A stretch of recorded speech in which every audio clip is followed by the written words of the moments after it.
Võ Đông Khoa đã lọt kéo hai viên còn lại phía sau đã giành tốc kịp với hai viên ở phía trên.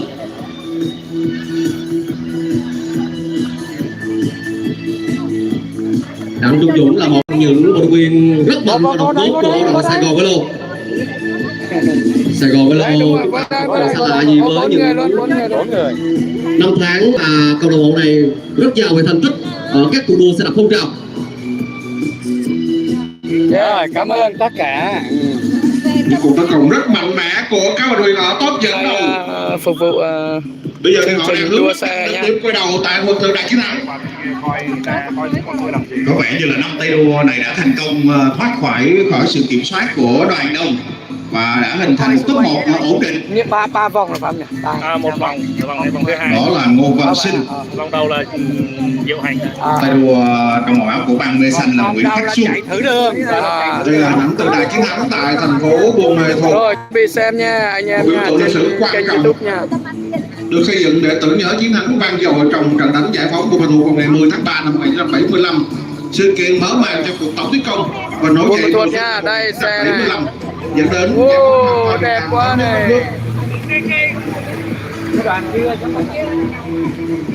Đây, những đó cầu cũng thủ là này lý nhanh. do mà ban tổ chức của đội xe đạp toàn quốc tranh cúp đường Hồ Chí Minh đã quyết định tổ chức vòng đua phong trào vòng đua dành cho các tay đua hạng báo chuyên lần đầu tiên tại địa điểm thành phố Ban Đô Thuận Tây.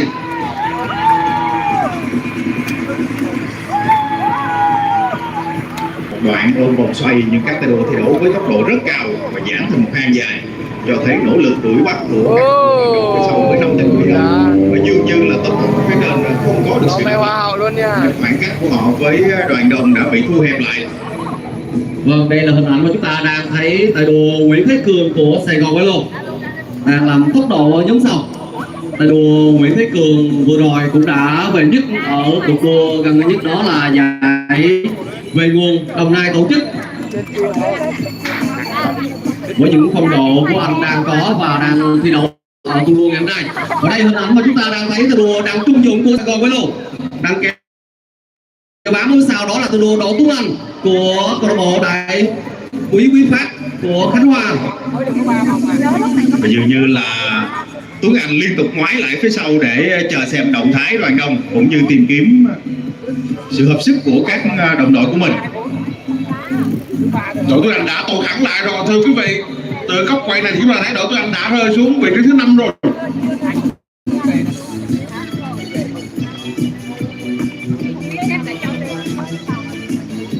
Sau những nỗ lực để tấn công và đè bám với người dẫn đầu trước đó thì có lẽ tay đua Đỗ Tuấn Anh đang quyết định giảm nhịp độ, giữ cuồng chân mình lại để chờ các đội ở phía sau lên cùng hỗ trợ với anh. Vậy là trước đó thì tay đua Võ Đông Khoa của câu lạc bộ cà phê Phú Yên Khánh Hòa đã tổ chức tấn công và sau đó đã bị cả đồng đội bắt. Tuy nhiên chúng ta đã thấy một màu áo của cà phê Hoàng Phú Phú Yên, đó là Đỗ Thành Nho.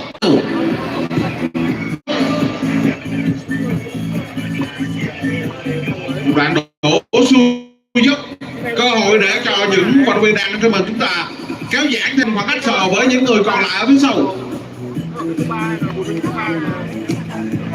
Lộ trình thi đấu hôm nay của các tay đua bán chuyên là 10 vòng 31 km, là một lộ trình không phải là quá dài đối với các tay đua bán chuyên.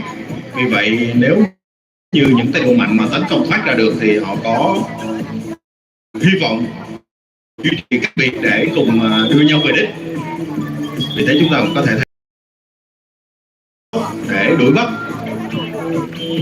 Vâng, quý vị quan thân mến, chúng ta đang thấy được đây là các vận động viên đang có mặt ở trong nhóm mới đầu 7 vận động viên trong áo đến từ Sài Gòn Velo, đó là tay đua Trần Quang Tuấn, Huỳnh Mai Duy, hai vận động viên rất mạnh của Sài Gòn Velo.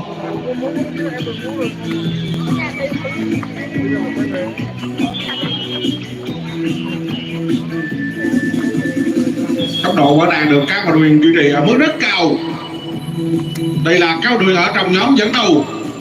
Họ đã vượt xuất phát rất nhanh để hướng đến điểm quay đầu đầu tiên ở phía trước, ở khu vực tượng đài chiến thắng của thành phố Buôn Mê Thuột. Dường như tốc độ cao mà những tay đua tấn công liên tục ở phía trên tạo và rớt lại phía sau nhưng dù sao thì đó cũng là một trải phải nói là hiếm có trong đời khi được tham gia Đi vào coi lại trải vòng nghiệm thứ ba, của vòng thứ các tư. đua cấp truyền hình thành phố Hồ Chí Minh. Rồi từ góc quay này thì quý khán giả này thấy rõ khoảng cách giữa nhóm những người dẫn đầu và đàn đồng ở phía sau đang càng lúc càng bị kéo giãn ra hơn.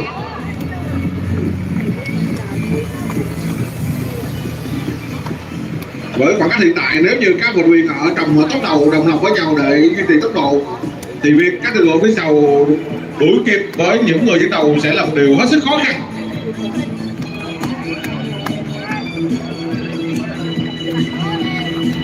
Không quay từ flycam chúng ta thấy toàn bộ cung đường với tất thành lợi mà các vận động viên đang tranh tài ngày hôm nay. Tiếp tục là những cuộc tấn công mới. Như vậy là chúng ta đang thấy là các vận động viên đang có mặt ở trong nhóm mới đầu.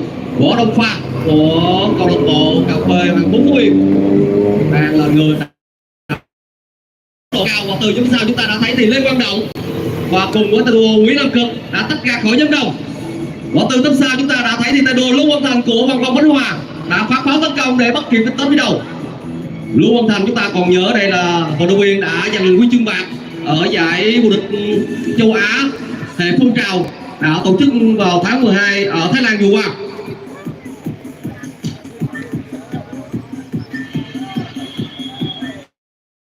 Có xe đạp phong trào phát triển mạnh với rất nhiều câu lạc bộ cũng như là sản sinh ra những tay đua tài năng. Vinama cũng là một tay đua trưởng thành trong màu áo của xe đạp phong trào các câu lạc bộ tại Đắk Lắk. Trở lại với diễn biến trận đấu chúng ta đến thời điểm này thì đội đua đang chia thành ra hai tốp, và tốp đầu ở phía trên chúng ta đang thấy thì đã chuẩn bị xé nhỏ lẻ ra, và người đang dẫn đầu và tạo tốc độ cao đó là tay đua Đặng Trung Dũng của Sài Gòn Velo, và đây bám ở sau lưng anh đó là tay đua của cà phê Phú Yên. Ở trong nhóm mới đầu thì câu lạc bộ của cà phê Phú Yên đang có tới hai vận động viên, đó là Võ Đông Khoa và Đỗ Thành Nhi. Bên cạnh đó thì Sài Gòn Velo cũng có vận động viên Nguyễn Anh Cực đã góp mặt cùng với Đặng Trung Dũng.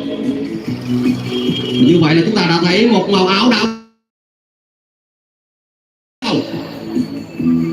đó là tay đua Võ Đông Khoa khá mạnh dạn để thoát ra khỏi với sự đeo bám cả đội đông. Võ Đông Khoa là một trong những vận động viên trong anh đã từng giành những chức vô địch ở giải ngải tổ chức với lợi thế và sở trường của anh đó là đi nước lớn. Một cái tập anh ngay tại Phú Yên thì lôi kéo rất nhiều các anh em xe đạp phong trào tập luyện khoảng 50 km và với cường độ cao, và mà AV tốc độ trung bình đang tạo ra là khoảng hơn 40 km/h.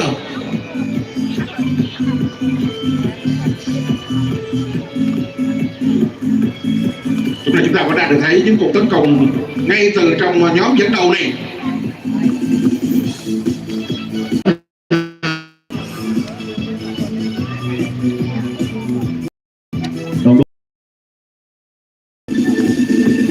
Các vận động viên đang thi đấu ở vòng chạy thứ 5. Một đội nữ ra đang được thấy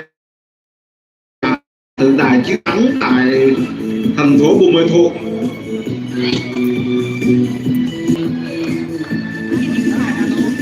Cùng với hai chiến sĩ giải phóng quân đứng trên một bệ cao tượng trưng cho mũi tên, ở phía dưới là hình cánh cung tượng trưng cho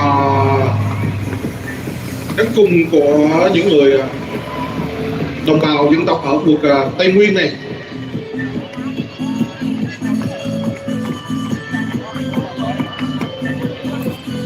Nên diễn biến đường đua có vẻ như là các tay đua tốc sau đã bắt kịp những tay đua đi đầu. Tốc độ tiếp tục tạo ra là đủ lớn nhưng không có được sự đồng lòng của những tay đua top 1, khiến cho họ đã bị bắt kịp. Vâng, như vậy là nửa lộ trình của cuộc đua lần này cũng đã trải qua, và chúng ta đang thấy thì đến thời điểm này đoàn đua vẫn đang là một tốp đông. Có thể nói là ngày hôm nay các tuyển đã tạo cho việc cảm giác rất khác với ở các cuộc đua xe đạp phong trào mà việc đã từng livestream cho các em xe đạp trước đây. Tầm khoảng hơn 5 km, 10 km thì đã tách ra khỏi những đông và đã khám phá ra nhiều tốp. Tuy nhiên ở cuộc đua năm nay chúng ta đã thấy thì các tuyển đã thi đấu khá tập trung và bám sát với nhau từng cm. Và như vậy là chúng ta đã thấy thì tài đua đổ tầm nho của câu lạc bộ cà phê Hoàng Phú Phú Yên đã tất cả khỏi những đâu.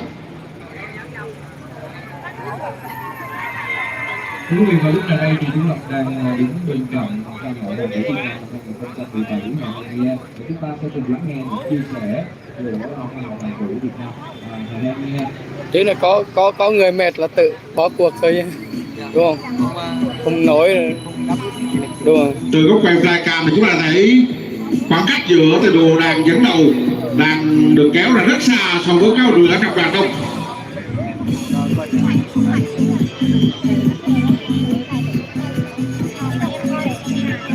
Ở phía sau chúng ta đã thấy có vận động viên của câu lạc bộ Đại Phát Quý Phát của Khánh Hòa đã bắt kịp với tay đua Đỗ Thành Nho, và chính vì thế là chúng ta đã thấy thì tốc đầu đang hình thành ra hai máy kéo và sẽ tạo nên tốc độ cao. Còn nếu như ở trong tốc sau đối với câu lạc bộ như là Sài Gòn Velo và cũng như là Văn Phong Khánh Hòa họ không phát pháo tấn công bắt kịp thì hai đội này sẽ tạo ra khoảng cách lớn so với đầu đông ở phía sau.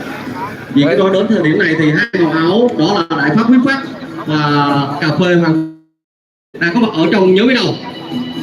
Vâng, và bây giờ thì chúng ta sẽ đến với cuộc đích đơn cùng gặp gỡ với biên tập viên Tuấn Long và một khách mời, một vị khán giả rất đặc biệt đang có mặt. Nhưng bên này có ai phát không?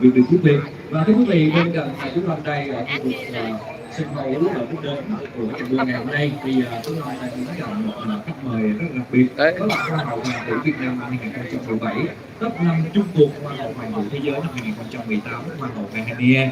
Và tất cả chúng ta đang rất muốn chia sẻ cũng như là những tình cảm của Hàn vào lúc này.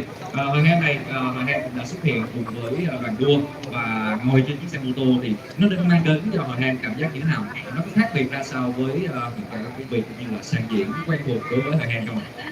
Dạ, lần đầu tiên tôi phát gửi lời chào đến tất cả quý vị khán giả đang theo dõi chương trình ngày hôm nay và đặc biệt là những người yêu giải đua xe đạp trên các tỉnh thành phố Hồ Chí Minh.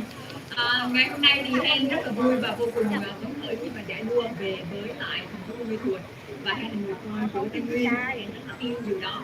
Nếu mà nói về sự so sánh thì mình là so sánh hoàn toàn khác nhau luôn thưa quý vị. Hàn hay đi về đây cũng còn hoa hậu Đắk Lắk đây. rất là nhiều khán giả ở đây rất là cao.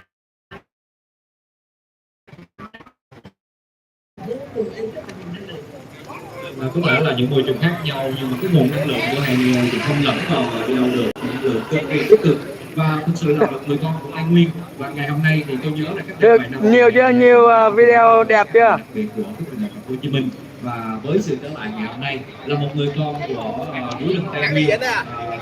Tí nữa xong 10 vòng bắt đầu lên sàn. xong cái diễn hả? Cái cảm xúc của Hàn như thế nào, và đặc biệt là vào lúc này Đá, nhìn chiếc này đá. về làm chiếc cái dịp lễ lớn của dân tộc. Mà thèm lắm kia.